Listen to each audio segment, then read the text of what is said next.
My dear students, viewers, Namaskar, Jai Hind, Markandeya Mission welcomes you. My dear students, now I am going to tell before you some important features of अरण्यकाज। ये अरण्यक क्या हैं, सबसे पहले इस बात को हम लोग समझें। तो अरण्यक वेद की परंपरा में तीसरे स्थान का धर्म ग्रंथ है। पहले स्तर पर संहिता मंत्र भाग है, दूसरे स्तर पर ब्राह्मण है और तीसरे स्तर पर अरण्यक और चौथे स्तर पर उपनिषद। उपनिषद को इसलिए वेदांत भी कहा जाता है क्योंकि यहाँ आकर वेदों की परंपरा का अंतिम पट्टाछेप हो जाता है। तो आज का विषय वस्तु है अरण्यक। सबसे पहले यदि मैं अरण्यक का आपको परिचय देना चाहूँ तो यह एक ऐसा धर्म ग्रंथ है जिसका विकास जंगल में आश्रम बनाकर रहने वाले ऋषि मुनियों ने किया और अपने साथ रहने वाले छात्र जो अंतेवासी कहलाते थे उनको उसके बारे में सिखलाया पढ़ाया। तो ऐसे धर्म ग्रंथ जो गुरुकुलों में और वनों में सन्यासियों के द्वारा विकसित किए गए, उन धर्म ग्रंथों को ही अरण्यक कहा जाता है। यदि ऐतिहासिक पहलू की बात करूं तो अरण्यक के बारे में ऐसा कहा जाता है कि इनकी रचना 700 ईस्वी पूर्व में हुई है, लेकिन आध्यात्मिक परंपरा के अनुसार इसको भी श्रुति ग्रंथ के अंतर्गत रखा जाता है। अर्थात लिखे जाने के हजारों साल पहले से ये धर्म ग्रंथ अस्तित्व में थे और श्रुति और स्मरण परंपरा के जरिए इनके अस्तित्व को कायम रखा गया था।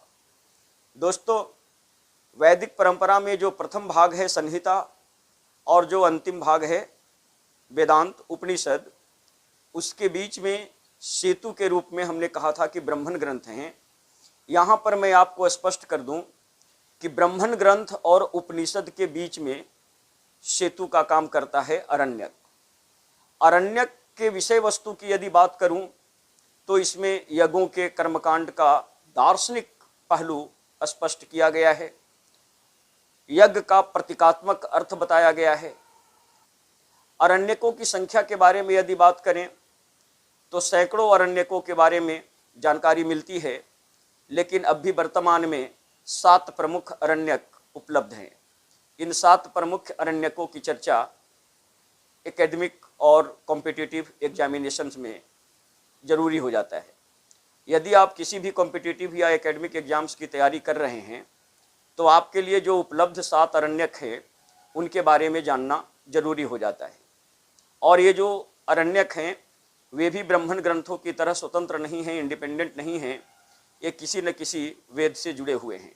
तो आइए जो 7 उपलब्ध प्रसिद्ध अरण्यक ग्रंथ हैं उनको मैं आपके सामने उनके वेद से जोड़कर दिखाने का प्रयास करता हूँ।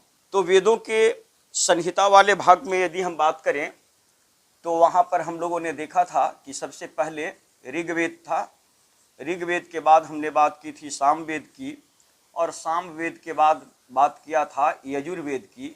और यजुर्वेद के बारे में ये बताया था कि इसके 2 भाग हैं, कृष्ण यजुर्वेद और शुक्ल यजुर्वेद, और चौथा जो था वो था अथर्ववेद मंत्र भाग। संहिता भाग को 4 भागों में बताया गया, यजुर, साम, ऋग और अथर्व।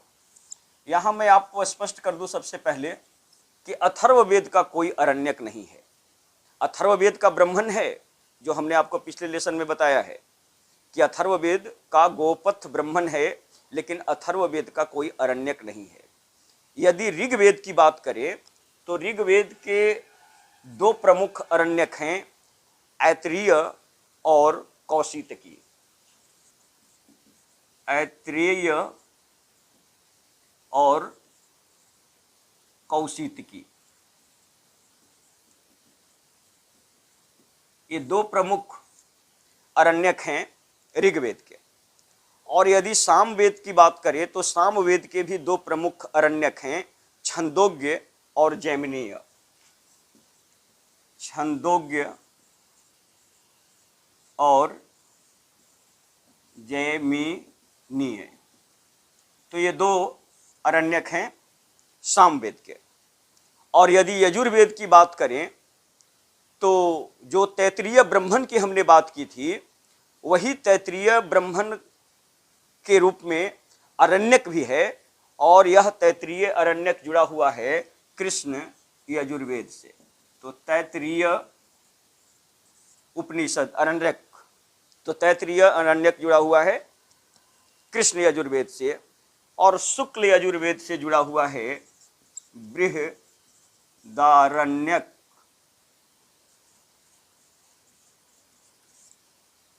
और अथर्ववेद का कोई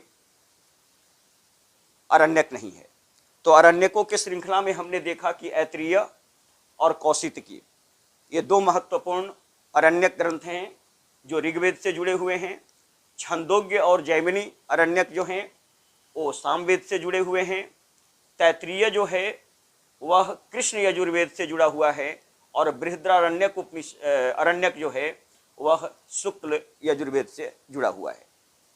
तो अरण्यक के बारे में इतनी ही जानकारी आपके लिए पर्याप्त होगी। किसी भी एकेडमिक या कॉम्पिटिटिव एग्जाम के सिलेबस को लास्ट ईयर में, प्रीवियस ईयर में पूछे गए सवालों को आप देख लें तो सारे सवाल इसी जानकारी के इर्द गिर्द से आते हैं। तो आज के लिए इतना ही। नमस्कार, जय हिंद। Don't forget to like, share, subscribe Markande mission और Markande Ashram YouTube channel that is total and complete dedicated to enhance your competitive spirit and civil servant potentiality. Once again, I salute all of you.